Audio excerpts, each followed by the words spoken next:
Hello, today we will present our core activity where we will explain how we obtain the necessary measures to build 6 containers in different shapes, and this we will relate it with the efficiency of using each one of the containers as a package.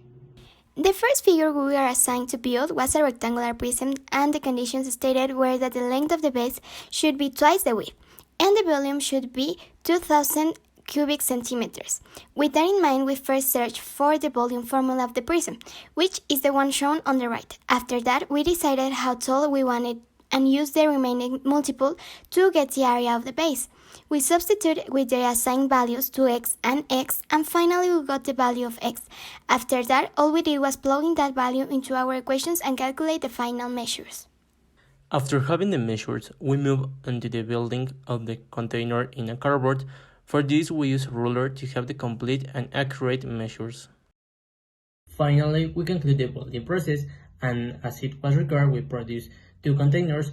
The first one, it was with all the sides, and the second one was without one base. Here are some pictures in which you can look or see which one is the one with all the sides and the other that is without one base. Continuing, we were also assigned an hexagonal prism that had the characteristics that each side of the base should be twice the height. To obtain these measurements, we searched for the volume formula, which is the one shown on the right. After this, we substituted in the formula with the variables that represented the conditions assigned. Then we obtained the results for x and calculated the final measurements. Once we had the accurate measures, we started building our figures. The first thing we did was to use a circle as a base to make the hexagon, and then we started to build the body of the figure, and we used ruler and also some degree measures to make sure that the hexagon had the same exact measures in all of its sides. After the building process, we obtain the final results, which are shown on the images. On the right, we have the product without one base, and on the left, there is the image of the container with all of its sides. Finally, we were assigned to do a cone with a radius of twice the length of the height. For this, we had to investigate the formula of the volume and replace all the values with the conditions we were assigned.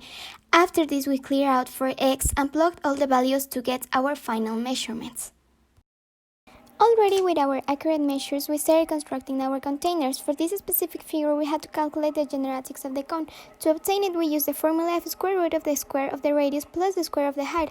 As well, we had to calculate the needed angle to build the body of the cone by following these steps. First, we multiplied times 2 the generatrix, and then we also multiplied by pi. Then we calculated on a scale of 360 by a rule of 3. After that, we obtained that our angle was 109. With all of this in mind, we proceeded to the making of the figure. After concluding the process of building, we obtained the following results. On the right, we can see the cone with the base, and on the left, the cone without a base. In this table, we can see all the condensed information about the previously mentioned containers. Now, and as shown in the table, we will explain how we obtain the areas of each container. By calculating the area, we can establish a close relation between areas and the material needed, which is directly related to the cost of production and effectiveness of a package. For the rectangular prism, we first calculated individual areas of each rectangle that conforms the prism, and then we add them. We use the base times height formula. Lastly, for the second rectangular prism, we only subtracted the area of one base to the result previously obtained. Next, we calculated the total area of the hexagonal prism. To achieve this, we used the area formula for the hexagon and multiplied it by 2, since there are 2 hexagons. Then, we calculated the areas of the rectangles that conform the body of the prism and summed them all together. After that, for the second hexagonal prism, we subtracted the value we obtained previously for one base to the result of the area of the whole figure. To calculate the area of the cone, we search for the specific formula, which is pi times the radio times the generatrix plus pi times the square radio. We substituted all the needed values previously obtained and then calculated the final result. For the last figure, we calculated the area of the circle base by using pi times the square radio and subtracted that value from the result obtained in the last calculations. After all the building process and all the calculations, we arrived to the following conclusions, which respond to certain specific questions we were assigned.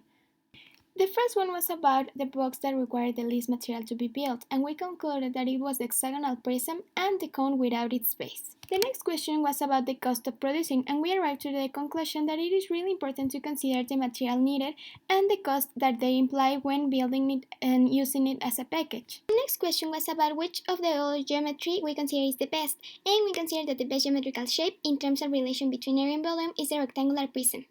Our last question was about how we can establish that the box we choose is the best one, and we established three main points: the relation cost efficiency, the target market, and the type of product you are selling.